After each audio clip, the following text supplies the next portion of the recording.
Pižama! Kaj je, Joco? Rdeče se mi dela pred očmi. Aha, besen si. Mislim, sej to vidim.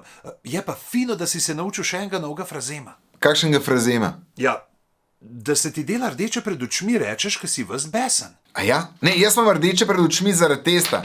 Poglej, spet vse rdeče. Kaj zga pa tokrat biksal?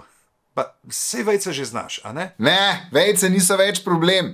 Za nalogo smo morali dokončati stavke. In ti si samo dopisal piko, pa je bilo.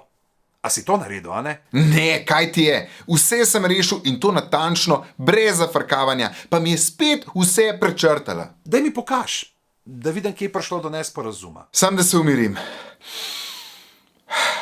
Torej, dokončaj stavke. Kdor molči, je tiho. Kdor visoko leta, je pilot. Kdor išče, mora pogledati tudi pod kavčem. Kdor čaka, se je prvi oblekel. Kdor jezika špara, ne dobi obresti.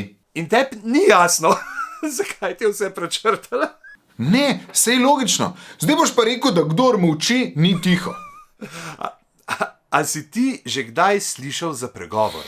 Sem se že pregovarjal, ja. Sploh z učiteljico, za boljšo oceno. Ne pregovarjanje, pregovori. Čak, ti bom pokazal na slovenščini na dlani. Pregovor je ustaljena in znana poved. Zanje je značilno, da je drnato in slikovito izraža nauk ali vodilo in se uporablja v primerljivih situacijah, naprimer lepa beseda lepo mesto najde. Pogosto imajo prenesen pomen, naprimer bolje vrabec v roki kot golob na strehi. Nekateri pa so tudi dokaj dobesedni, naprimer bolje nekaj kot nič. Tako da pri pregovorih ni nujna uporaba logike, ampak predvsem poznavanje in spomin. Dajva midva še malo tole tvojo nalogo pogledati.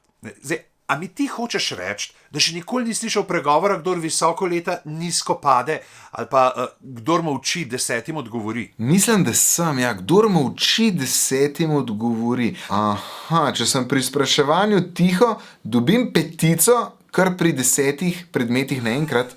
Žal ne. Veš, na tak način bi si pridelal same enice. Moraš tudi vedeti, na kaj se kakšen pregovor nanaša. Kdor molči, 10 odgovori, ni bil mišljen za šolsko spraševanje. A ja. Uporabimo ga, kadar mislimo, da je v kakšni posebej kočljivi situaciji bolje in bolj učinkovito molčati.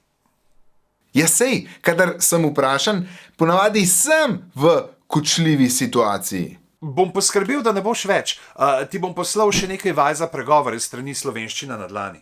Ko jih boš rešil, boš odlični oceni pri slovenščini rekel lahko samo še kdor čaka. Dočaka. Hvala, pižama. Se vidva.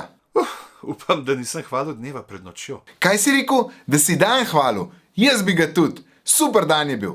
Pica je bila za kosil, pa sonce je bilo, pa sem šel lahko na bajk. Ful je bilo enih dobrih stvari. Adijo.